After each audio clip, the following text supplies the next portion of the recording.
So today I'm going to be doing medication administration, and I'm also going to be assessing my patient for the need for tracheostomy suctioning, and then if he does need it, I will perform it. All right? So my first step is I'm going to look into the patient's chart, and we're going to pull up the medication record. We're going to look up what medications we need to give. All right, so I have my order pulled up here. I'm going to verify it, and I'm going to see what medication I need. We're going to assess that it's the right medication, the right patient. We're going to assess that it's the correct dose and that it's a safe dose to give them. We're going to verify the route. So today we're going to be doing IV administration. We're going to verify the time of the medicine given to make sure that the frequency is okay, that we haven't overlapped with another administration of it. We're going to make sure the patient isn't allergic to it. And we're going to finally make sure that we're giving it for a correct diagnosis or for a correct outcome. All right? I'm also going to be having in the back of my mind any adverse effects that this medicine can have on the patient and what to assess for if they are having those effects. All right, so I've pulled my medication here. I'm going to verify the medicine again. I'm going to look at the label and make sure that we have the correct medicine, that it's the correct dose. I'm going to note the concentration, and I would have already known the way to dilute and what solution to use to dilute it, if at all, and then the rate of administration. Okay, so I have that knowledge with me. So I'm looking at the expiration date to make sure it's not expired. We want to just visually inspect the medicine for any irregularities. All right, we should be good. Looks like it's the right medicine, so we're going to go ahead and pull it up here in my dilution solution here. And I'm going to take the cap off, and we're going to scrub it with alcohol for 15 seconds.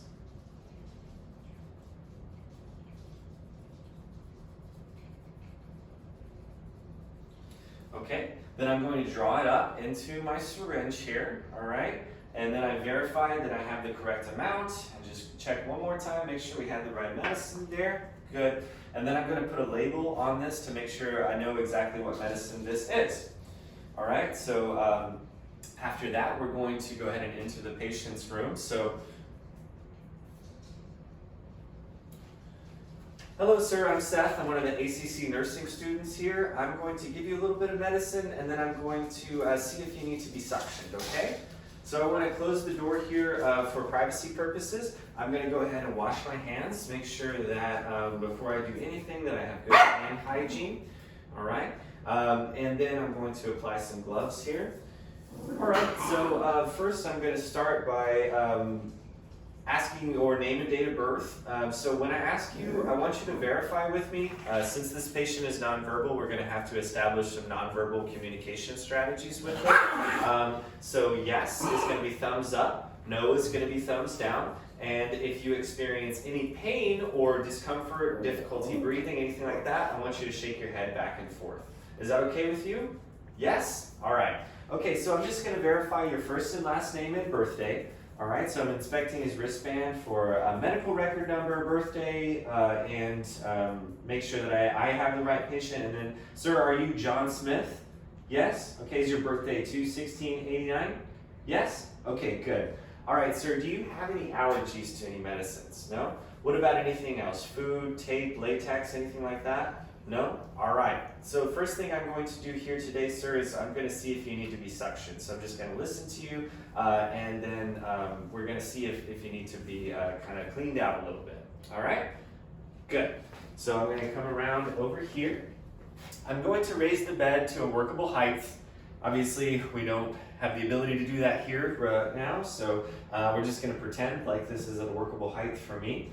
I'm going to move the patient into a semi-Fowler's position here, that way we can assess him properly. So we're going to have him at a good height for me. All right, so sir, I'm going to attach you to a monitor here. So at this point, I'm going to attach him to the pulse oximetry monitor so I can monitor his heart rate and his oxygen level. I'm also going to be assessing him for respiratory rate and depth of breathing.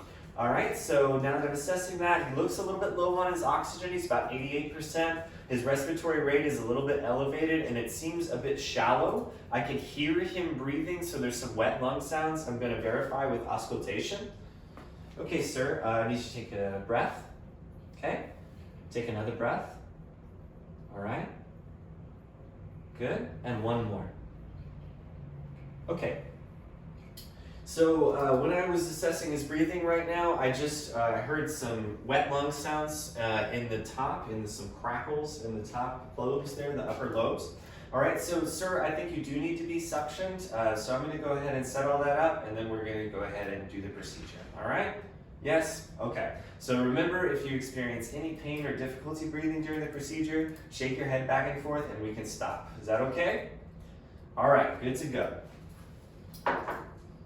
So I'm going to go ahead and prepare all my equipment now. I'm going to attach my suction canister here to my hose. I'm going to make sure when I turn on the suction to continuous suction and occlude the end of the catheter that I'm not getting any pressure above 125. And I want to verify that the suction is working as well. So I'm going to set that tube here for now, and we're going to use that in just a minute.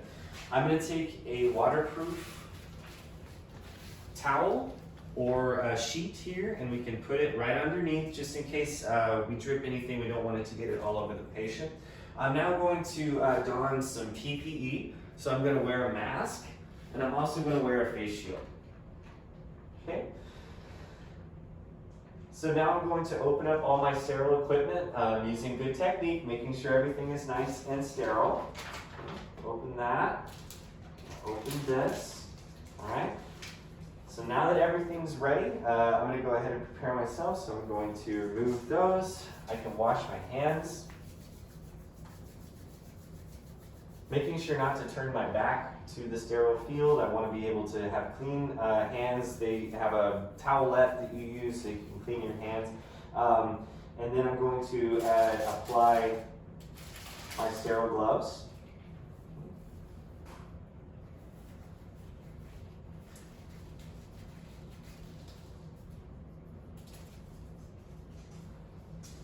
So I'm only grasping the inner cuff of the right, and on the left I'm only touching the sterile part of the glove with my sterile hand. Under normal circumstances, these gloves would be properly prepared for me to apply them. Okay. So now I'm going to prepare my equipment further. So I'm going to open my sterile saline cup that's inside of my sterile package here, make sure that's ready for my suction. And then I'm going to go ahead and prepare my suction catheter here. I'm going to coil it up in my hand for easy access. And then with my left hand, I'm going to go ahead and make my left hand my non-sterile hand, and I'm going to attach the suction here. All right. I want to have the patient take a few deep breaths now to hyperoxygenate them before the procedure. So, sir, I need you to take a few deep breaths, just as deep as you can go. And we're going to, while he's doing that, we're going to test the suction catheter here and make sure it's working. So I'm going to include the Y port and get a little bit of saline in there, make sure it's functioning. All right, so now after the patient has hyperoxygenated, I'm going to remove the oxygen cuff here. I'm going to lower it down just below. So in the preparation of my equipment, I've also included a few extra pieces just in case of an emergency. So I have a bag valve mask, I have an extra suction setup and a suction catheter, an extra trach kit, an extra set of gloves, and then an extra trach that's actually the same size and then one size smaller than my patient. And that's just in case we have any emergency at this point. I want to have all that equipment available to me and ready to go, so we don't have to take any valuable time trying to go find equipment or to assemble anything. All right, so returning to my procedure, now that my patient has been pre-oxygenated, I'm ready to go here. I've lowered with my non-dominant hand the oxygen hood or the oxygen apparatus. And then I'm going to make sure that my right hand is the only hand that touches the catheter. On the way in, I'm not going to occlude the Y port, so not to apply suction on the way in. So I'm going to slowly, at a reasonable pace, we're going to insert the catheter here. And we're going to insert that until the patient coughs. And when they cough, we're going to stop. And we're going to put our thumb over the Y catheter here, and on the way out, I'm going to make circular motions and then coil the catheter into my hand, okay? So we want to, from the beginning of me putting the catheter in to the exit, needs to take no longer than 10 seconds, Okay, so we want to make sure it's relatively quick procedure in and out. So now that I have my suction catheter in my right hand, we're going to assess the patient. We're going to give them about 30 seconds to a minute of breathing. While we're doing that, we're going to apply a little bit of saline into the suction catheter here and apply some suction to it to kind of clear it out, make sure we have it ready. So upon reassessment of this patient after 30 seconds to a minute, I've assessed that he sounds much better. I'm looking at his heart rate and his oxygen level the entire time through the procedure to make sure his heart rate doesn't drop and that his pulse ox level doesn't drop too far. So now his pulse ox level is a little bit higher. We're at 98%, so I think that we've probably suctioned him enough. If I didn't think that we've suctioned him enough, I could repeat this procedure 2 more times, waiting in between with hyperoxygenation. We can replace the hood right after we're finished suctioning just to make sure he's continuing to get oxygen. If it didn't fall on the floor. We would, under normal circumstances, be able to take our left hand and put that oxygen back on right after suctioning him, okay? So now that I've assessed that he does not need another suctioning, I'm finished with the catheter, so I'm going to go ahead and bundle this up. We're going to remove my sterile gloves here, okay? And then I can wash my hands, apply a new set of gloves, and then go ahead, just move all my equipment out of the way. Can throw that away if needed. Can replace the equipment here in just a minute. All right, so let's just reapply this just for safety's sake here. Gotta have our oxygen on our patient. All right, so I'm gonna continue to reassess him and make sure that his breathing's okay, that it's improved, that his oxygen level maintains, that his heart rate's not dropping before, during, or after the suctioning, okay? All right, sir, so now that we've suctioned you, it's time to give you a little bit of medicine. All right, so I'm going to go ahead and get my medicine here, verify my label. I'm going to pull up the medication record here and make sure again for my 3rd check that we're giving the right medicine at the right time. I'm going to verify my dosage, I'm going to verify my rate, and then verify that it's not incompatible with anything. And in my mind, I'm going to be thinking of any adverse effects that this medicine has or what to look out for those signs and symptoms. So at this time, finished with my face mask and my mask, and I'm going to go ahead and do that before I administer this medicine so I can breathe. All right, so I want to give this medicine through the IV, and so I'm going to flush a little bit of a normal saline flush through first. All right, so I can occlude that. We're going to go ahead and scrub for 15 seconds. All right, then I'm going to apply my flush.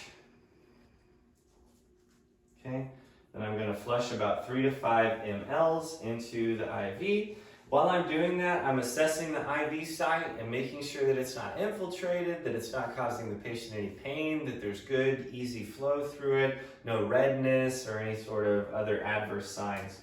Okay, so it flushes really good, so it's time to give my medicine. So I'm going to put my flush back over here. I'm going to get my medicine, again, verify my label. I'm going to get another alcohol swab and go ahead and clean the hub. Clean, clean, clean. All right, then I'm going to get my medicine here, and I'm going to administer the medicine at the correct rate. Okay. Watching the clock, making sure my medicine's going at the correct rate. All right, now that I've administered it, I need to flush it out. Okay, so 3rd alcohol prep here. Okay, I'm going to get my saline flush, and we're going to apply the saline flush here. And I'm going to flush this last 3 to 5 mLs of saline over the same rate of administration as my medicine. Okay, all right. So once I've done that, I'm going to unocclude that, and we're going to be assessing our patient for any adverse reaction to the medication administration. We're going to be watching his vital signs if need be. All right, So, sir, is there anything else I can help you with while I'm here? No? All right, how are you feeling? Better? Okay, good. Are you having any pain? No, no pain. All right. Do you need to go to the bathroom or help with positioning? No? Okay, excellent. And I'm looking around the room just to ensure safety. I want to make sure that his bed rails are up. I'm going to take the bed from my position of working down to the lowest level. I'm going to make sure that the IV line looks clear of any sort of obstacles. And I'm going to make sure that all of his belongings are at the designated location in the room, that he has everything near him that he needs to. All right, sir, do you need anything else before I go? No? All right, well, thank you very much, sir, and I'll be back to check on you in just a little bit, okay? All right, and so as I'm exiting, I'm going to take off my gloves, I'm going to throw them away, I'm going to do my hand hygiene on the way out, do one last look for safety, and then I'm going to close the door.